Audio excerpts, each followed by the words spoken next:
Hello everybody, welcome back. So for the last few lectures, we have been looking at what caused the American Revolution.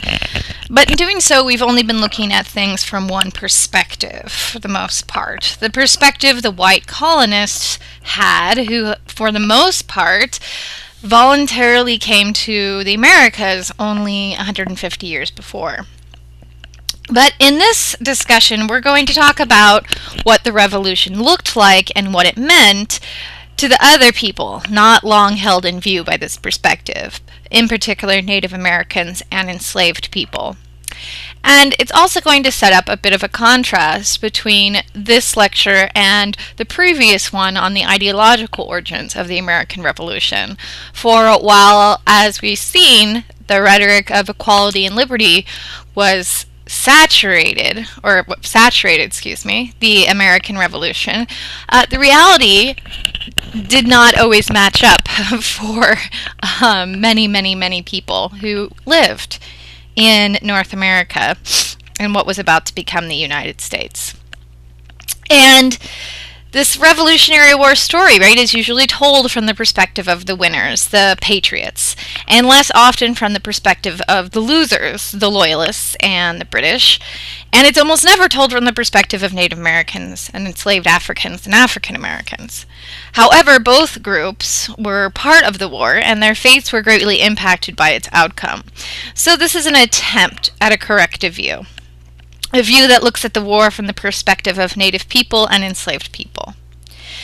Now, not surprisingly, the outbreak of the war caused much confusion within both groups, as both had to try to navigate the sudden presence of a war they did not have an immediate investment in, but that was nonetheless bringing violence to their communities and putting pressure on them to act in some way.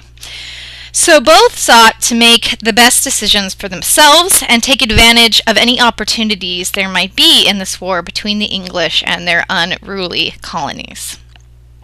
So we will start with enslaved Africans and African Americans. On the eve of the Revolution, there was approximately 500,000 slaves in the colonies, the majority of which were concentrated in the southern colonies. So we're talking here about the North American colonies, not the Caribbean, excluding the Caribbean. The majority, of course, of North American slaves are in the southern colonies. In the north, there was a much smaller population of mostly English-speaking slaves that were concentrated in urban areas. Now, one of the most pressing questions that often comes to mind when we think about the American Revolution is the apparent contradiction of slavery. After all, many of the men who participated in trying to, as Thomas Paine put it, begin the world anew, were also men who owned other human beings as property and treated them that way. Jefferson is, of course, as with so many other things, a great example of this dynamic. In fact, the man who enshrined in the Declaration of Independence the idea that all men are created equal was not only a slave owner, but he was not a particularly nice slave owner, as recent research that has looked into how Jefferson managed his plantation has exposed. But, of course, such concepts about equality and liberty were quite in the air during the Revolutionary period, so it makes a lot of sense to ask if enslaved people were hearing this rhetoric, and whether or not they thought they could take advantage of it. The answer to both these questions is yes. Especially in the North, many of the slaves became familiar with the revolutionary language circulating around them, and, moreover, they realized that they could try and take these ideas to improve their own situation. So realizing that they could apply the same language about equality and liberty to themselves, they wrote petitions both to the British and to the Patriots, arguing that they deserved their liberty just like any other people did. I'm going to read a quick passage from one of these documents. It's from the Massachusetts Slaves for Freedom, and it was written in 1773 from Boston. They write, "Sir, the efforts made by the legislative of this province in their last sessions to free themselves from slavery gave us, who are in that deplorable state, a high degree of satisfaction.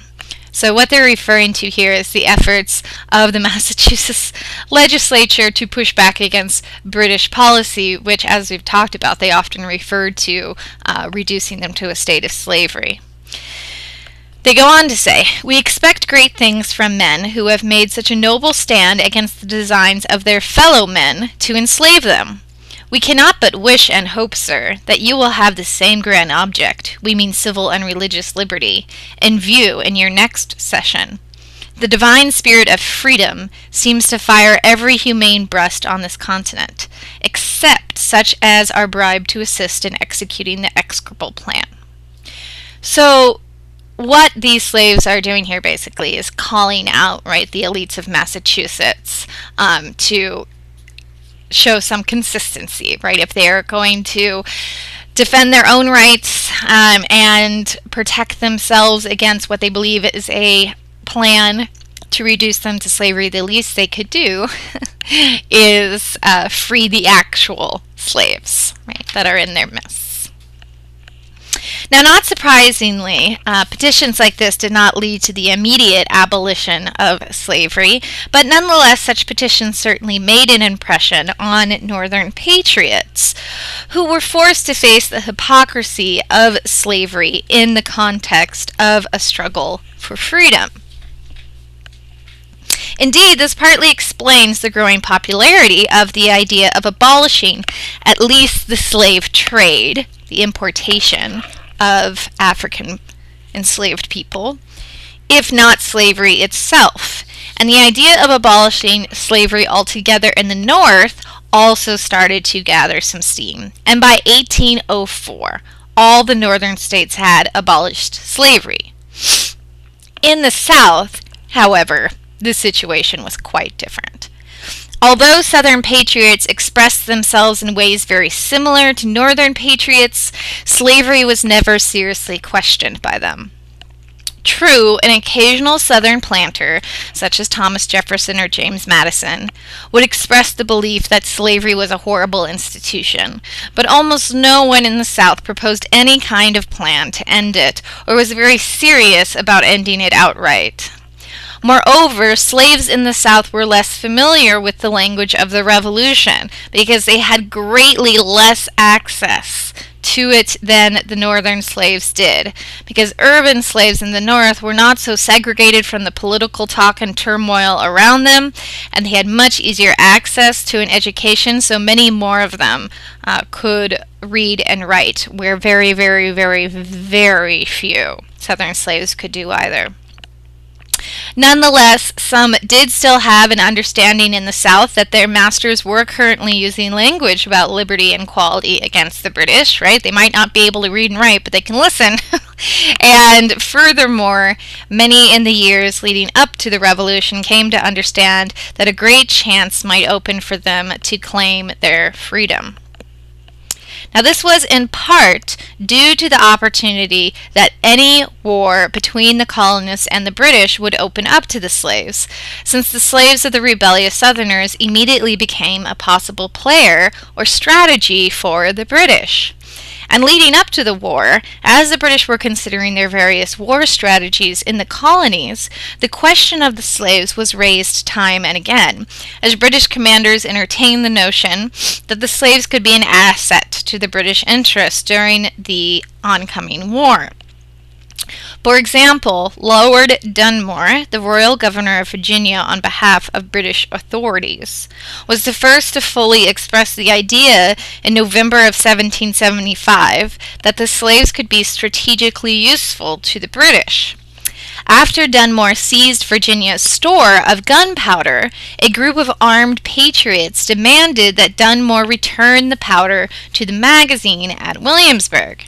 However, in response to this, Lord Dunmore threatened to declare all the slaves free, and told the patriots that if they did not step down, he and the freed slaves would together reduce the city of Williamsburg to ashes. So once the idea started circulating, the British, the patriots, and the slaves understood that the institution of slavery would be at the heart of the war in the southern colonies. Now, it might have seemed like an obvious strategy for the British, and the dynamics of it completely in their favor. Not only could they harm patriots economically by freeing their slaves, but they could instantly have an influx of soldiers into their ranks, many of which would be very willing to fight their former masters. However, it was not that simple, because there were still many loyalist planters in the South. Remember, this is a third of the population who had not rebelled against Britain, and the British wanted to make sure that they did not make them angry and lose their support, especially since having elites on the ground in the South willing to assist the British and carry out governmental duties while British troops occupied an area was very important. So the British tried to develop a southern strategy that used the idea of freedom, the freedom of the slaves, as leverage against the patriots, but at the same time would not alienate the many loyalist slaveholders in the South. So in other words, they wanted to contain the idea of freedom to simply be deployed against patriot planters. If they feared their slaves could be freed, this would be a compelling threat, but at the same time, the British wanted to be clear that they had no intention of freeing the slaves of loyalist planters. This was especially important because of the British colonies in the Caribbean. For as the idea of freeing slaves, and even arming some of them afterwards to fight for the British, circulated, British policymakers in England were afraid to set a precedent that would have implications for the British colonies in the Caribbean. They realized that having armed slaves participate in the war might raise the potential of a slave revolt in the British Caribbean, where slaves were the vast majority of the population. This was especially a concern because the colonies in the Caribbean were very different, even from the colonies in the southern portion of North America. In the Caribbean, huge-scale plantation operations were the norm. The slave population was huge and was vastly larger than the white population. So should they actually revolt in any kind of sustained, coordinated way, it would be pretty difficult for white locals to put down such a rebellion. And in fact, when something like this, exactly this, happened in Haiti, a French colony, years later, not only were white locals unable to put it down, but 3 empires were unable to put it down. And in the eyes of some, freeing southern slaves and then arming them, even if it was done hundreds of miles away from the Caribbean, was viewed as a very dangerous move, because news of this could reach slaves in the Caribbean and inspire a revolt. So, when the British invaded Georgia in 1778 and later South Carolina in late 1779, they sent mixed messages. While they wanted to use the slaves for their war effort and wanted to use the threat of emancipating the slaves as a weapon against the American resistance, they also wanted to win over as many Americans to their camp. Moreover, they wanted the southern region under their command to remain economically viable. If they were to ever win the war, after all, such regions would once again be a part of the British Empire, and so they had a long-term interest in maintaining the labor system of slavery, as it made the immense value of the southern colonies possible. Finally, on June 30th, 1779, the British issued what would be something of a declaration of official policy in concern to the fate of the slaves in the midst of the war. Before mounting his campaign in South Carolina, General Clinton announced in what came to be known as the Declaration of Philipsburg that he would grant freedom to slaves who deserted the rebels for British service. He was careful, however, not to include in the proclamation slaves who served masters who did not rebel against the British. So again, the British here were trying to have their cake and eat it too. They wanted to use the slaves against the patriots, but believed they could do so while containing the idea that all the slaves could or should be free.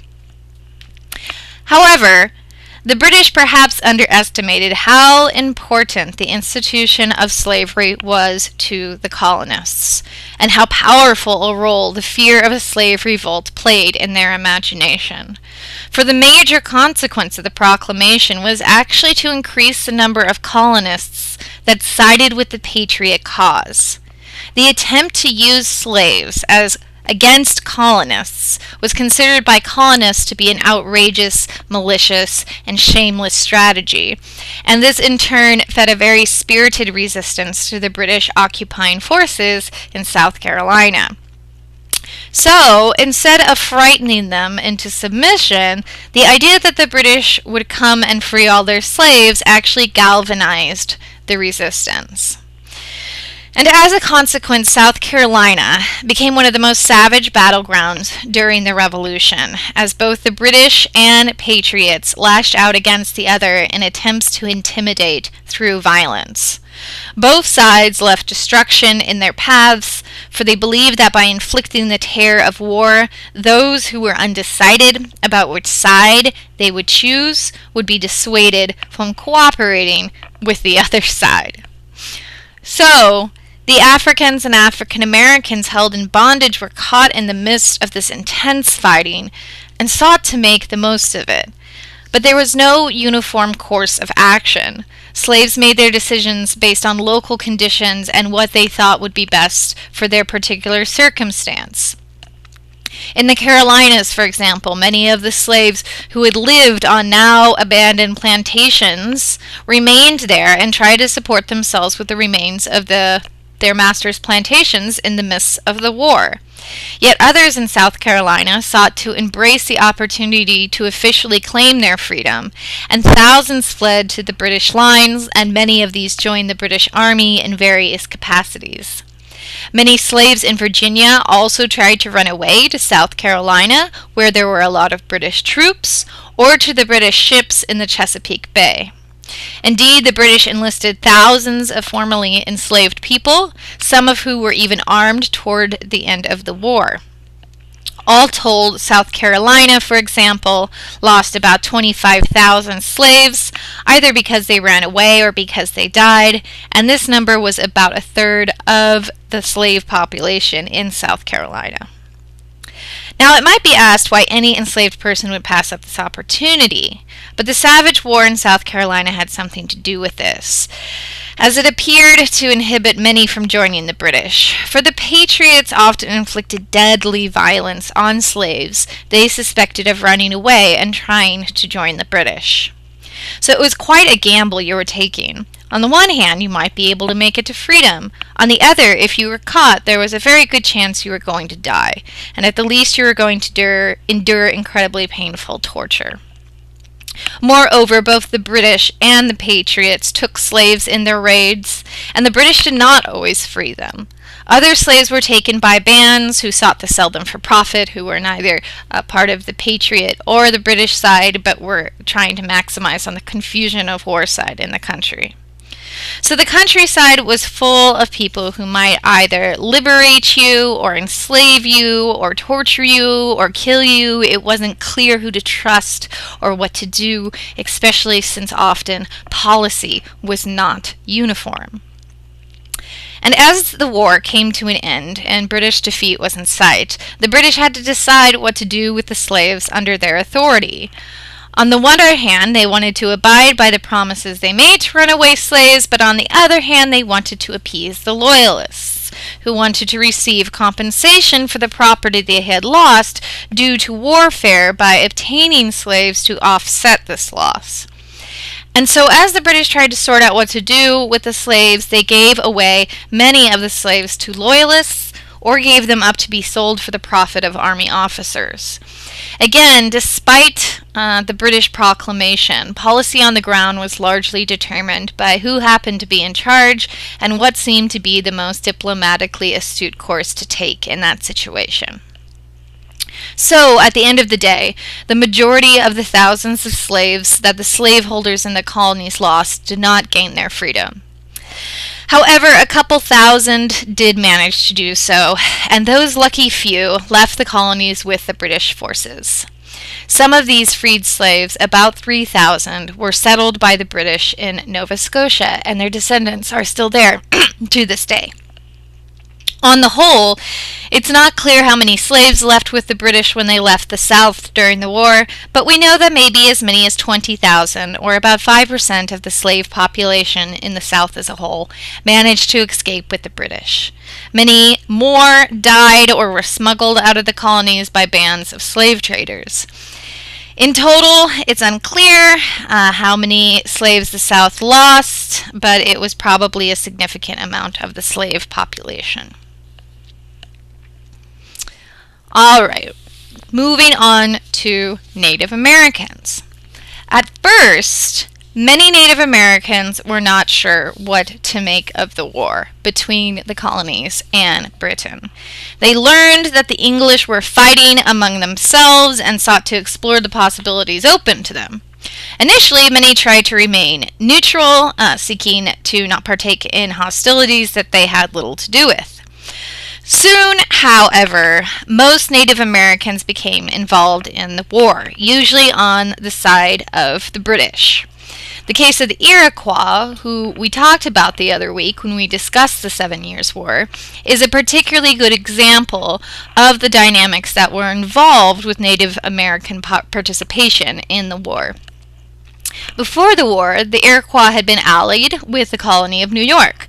Once war broke out, a man named Joseph Brant, whose portrait you see here, a member of the Mohawks and therefore a member of the Iroquois Confederacy, was one of the central figures in swaying many of the Iroquois to join the British. Brant had been in close contact with the British and had recently returned from a trip to England to join the war on the side of the British. Now, Brant was his English name. His Mohawk name was Thedianganga. I probably mispronounced that, but I gave it a shot. He was widely known in England and was one of the Native Americans who was made into a spectacle of interest by Europeans who were very interested in representatives of what they considered to be a savage and exotic culture.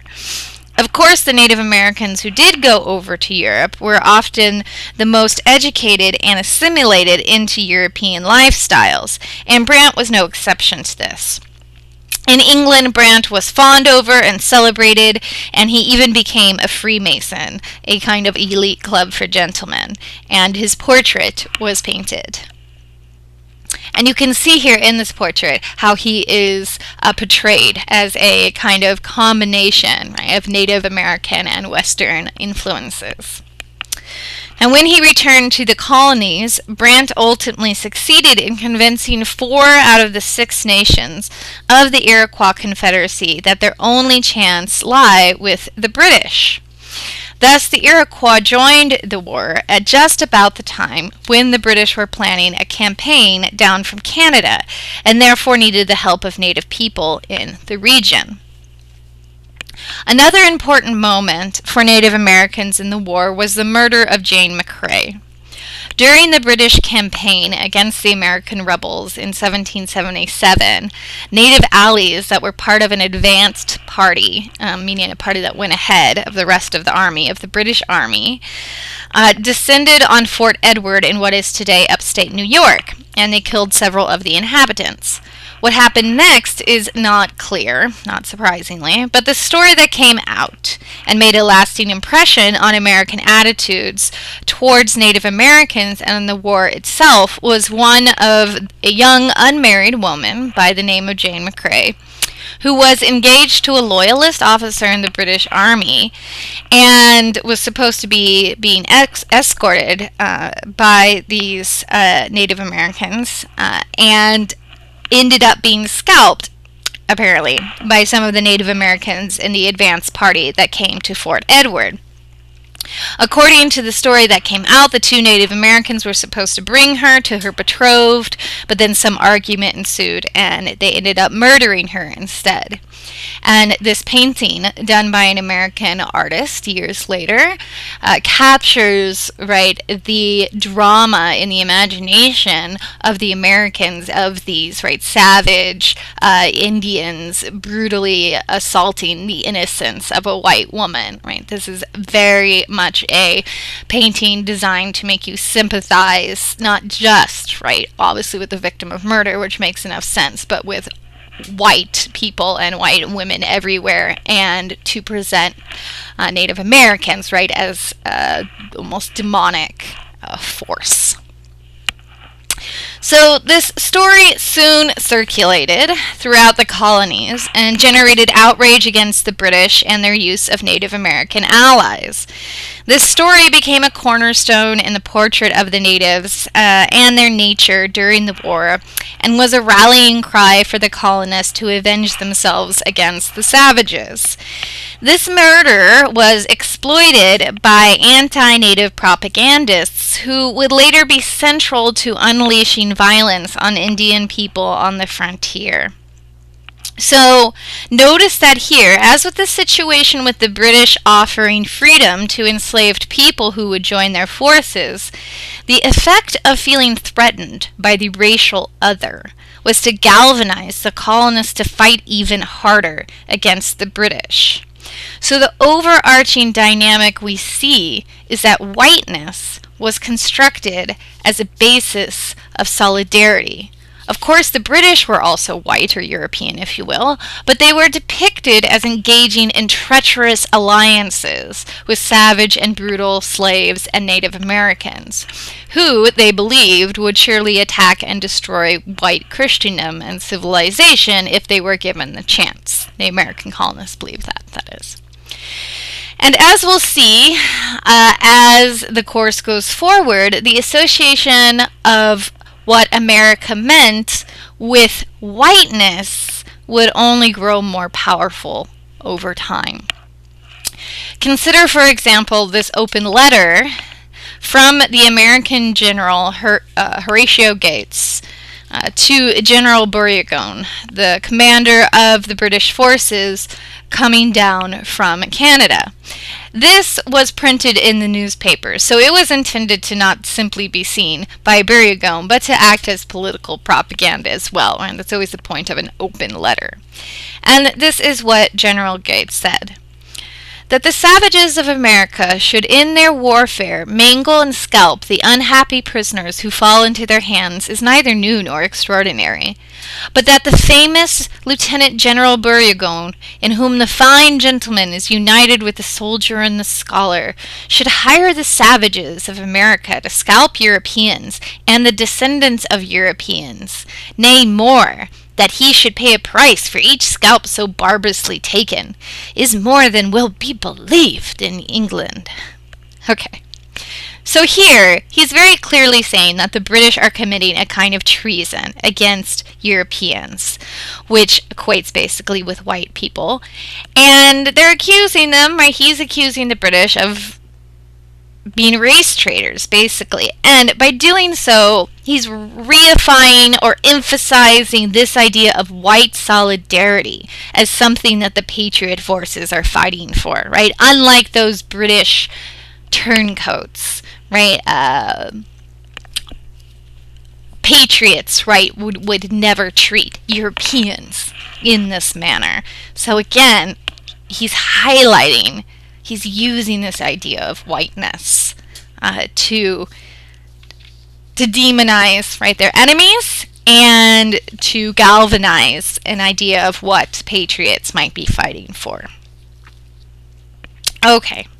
As for the Native Americans' perspective, they were not insensible to the fact that the colonists were not terribly infatuated with them, and ultimately, many of the native tribes realized that their best chances lay with the British forces.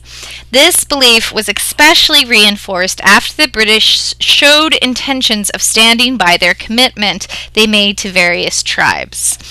At the close of the 7 Years' War in 1763, there had been a sizable rebellion of Native Americans known as Pontiac's Rebellion against encroachments on their land by colonists. And it had been resolved in part by the Crown reassuring Native American people that they were not going to allow the colonists, the American colonists, to encroach beyond the Appalachian Mountains into Native territory. So you get what is called the Proclamation Line of 1763, which is labeled here in this map. And this was intended by the British to make it so they didn't have to deal with this chronic warfare breaking out in the Native American frontier anymore, or really the colonial frontier in the Native American homeland. But it was also something that became a main bone of contention between the frontier colonists and the British authorities in the years leading up to the war, because the colonists wanted to settle across the Proclamation Line, and they were pissed that the King George III had issued this proclamation that they weren't allowed to go in there and push into Native American territory more and more. So this was something, not surprisingly, that also contributed to the colonists' reasons for being angry at the British. And it is also why Native Americans ultimately made the correct calculation that if they wanted to increase their chances, right, of not losing their homes and their ancient, right, territory, that they should help the British to win, right? The British were not the ones there constantly trying to push them off their land. I mean, not that the British were angels or anything, right? They too were trying to gobble up this land for the sake of their empire, but, right, the people immediately at their door, so to speak, were the colonists. So, as the war proceeded more and more, Native peoples became involved more and more on the British side, since they understood that if the British lost, there would be no major European power in the region with an interest in keeping the colonists from further encroaching on their lands. Remember that the French, right, had already been driven out by the 7 Years' War, and with the loss of an option to play British colonists off the presence of another major colonial force, things had already gotten much more difficult for Native Americans in the region. So if the British, too, were ejected, there was nothing standing in between a bunch of land-hungry colonists and the lands of Native Americans. However, during these very tense years, both British authorities and many of the Native American leaders did not have control over their people. What often happened on both sides was that warring groups, not under the control of any centralized authority, would raid the other side, often with nothing but violent revenge in mind. In the context of the war, these occurrences tended to pit the Native Americans against the frontier colonists, and with time to side with the British. So, as with the situation with slaves and the British during the Revolution, there is some kind of attempt to have a unified policy, but that did not really reflect the level of chaos on the ground. That was often trying to just respond quickly to local circumstances. But by the end of the war, the majority of Native peoples had sided in some capacity or another with the British. Nonetheless, there were Native Americans that sided with the Patriots in the war and served several important roles in the war effort, such as the Oneida, for example, one of the tribes of the Iroquois Confederacy, to side with the colonists instead of with the British. They lived closer to American colonists, and many of them had converted to Christianity, so they had a longer history of political and cultural ties with the colonists. So they had their reasons for making that choice. Now, during the war, the violence perpetrated between Native Americans, patriot militias, and British or Loyalist forces often amounted to a bloody and violent civil war, as each side inflicted violence on the other. This is a much less told story of the Revolution. We often focus on the affairs of the Continental Army, forgetting that much of the war was fought by bands of marauders on the frontier. This is probably partly due to the lack of conveniently heroic behavior we saw on the frontier. In this environment, both sides used violent terror tactics to demoralize the other side, and as we have been seeing, many raids occurred without any central planning. So the British pressured native allies to attack colonial settlements, and likewise the frontier colonists and patriot forces also made war on native allies of the British. For example, as they had done for more than 150 years, one of the colonists' favorite tactics was destroying Indian villages and burning their crops late in the season, thus devastating their food supplies. Indeed, by the end of the war, Patriot forces matched and even exceeded their Native American foes in their use of terror tactics. In particular, the Patriots launched their most devastating attacks on the Cherokee, which we began reading about, and the Iroquois. Both peoples suffered tremendous blows and never regained their composure, as ongoing campaigns of thousands of warriors inflicted terrible violence.